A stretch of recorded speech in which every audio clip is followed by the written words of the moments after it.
আজকের তারিখ হলো 27/9/2024। এই মুহূর্তে 4টা বাজে। আমি দুপুর 1টা থেকে এখানে দাঁড়িয়ে আছি।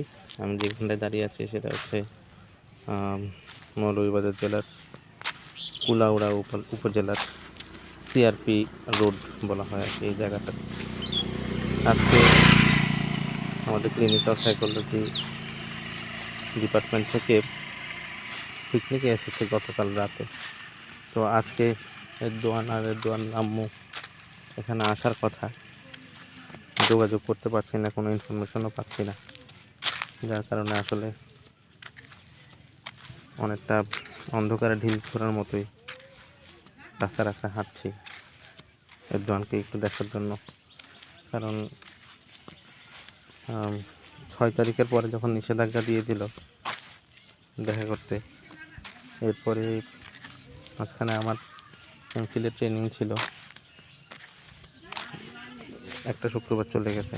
আর 6 তারিখে একটা শুক্রবার ছিল, তখন তো 6 তারিখে না, 9 তারিখে খুব সম্ভবত একটা শুক্রবার ছিল। তো সেদিন তো সাক্ষাতের কোনো সুযোগ হয় নাই। তো এরপরের সপ্তাহে তো আবার ঢাকা ছিলাম, এরপরে আজকে আবার শুক্রবার চলে আসলো। তো মাঝখানে প্রায় 3টে শুক্রবার এই জনের সাথে দেখা হয় নাই। তো যার কারণে মানে মানসিকভাবে আসলে খুব বেশি ভালো অবস্থায় নাই।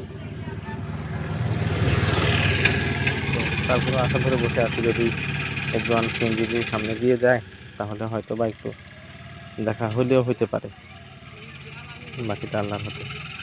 তো অন্ধকার নামার তো আর খুব বেশি সময় নেই, হয়তো বা 2 ঘন্টা আলো থাকবে। এর ভিতরে যদি আসে তাহলে তো দেখা হবে, আর নয়তো আজকেও দেখা হবে না আর কি। আসলে এই বিষয়টা খুব যন্ত্রণাদায়ক, কষ্টের। আমি জানি না এটা শেষ হবে কবে, দেখা যাক। এর জন্য বাবা তোকে অনেক পছন্দ করি, অনেক ভালোবাসি। আমরা সবসময় বলি না যে একদম হচ্ছে আমার কলিজার টুকরা। বাবার কলিজার টুকরা হচ্ছে এরদোয়ানের কলিজার টুকরা হচ্ছে বাবা। কিন্তু আজকে প্রায় 21 দিন হয়ে গেছে, দেখার সুযোগ পাচ্ছি না। ভিডিওগুলো করে রাখার উদ্দেশ্য হচ্ছে অ্যাটলিস্ট এরদোয়ান যখন বড় হবে তখন হয়তো বা সে যদি কখনো ঘৃণাও করে, তারপরে সে অ্যাটলিস্ট জানবে যে আমার বাবা তো এফোর্ট দিয়েছিল, আমার সাথে সাক্ষাৎ করার জন্য চেষ্টা করছিল। কিন্তু হয়তো এরদোয়ান এখন যার সাথে আছে তার অনিচ্ছার কারণে সাক্ষাৎটা হয় নাই। যাই হোক, এটার জন্য আমি কাউকে দোষারোপ করবো না, যার যার বুঝ। তবে সেটা খুব কষ্ট দিয়ে যাচ্ছে আসলে। আমি আমার চেষ্টা চলমান রাখবো, আশা রাখি।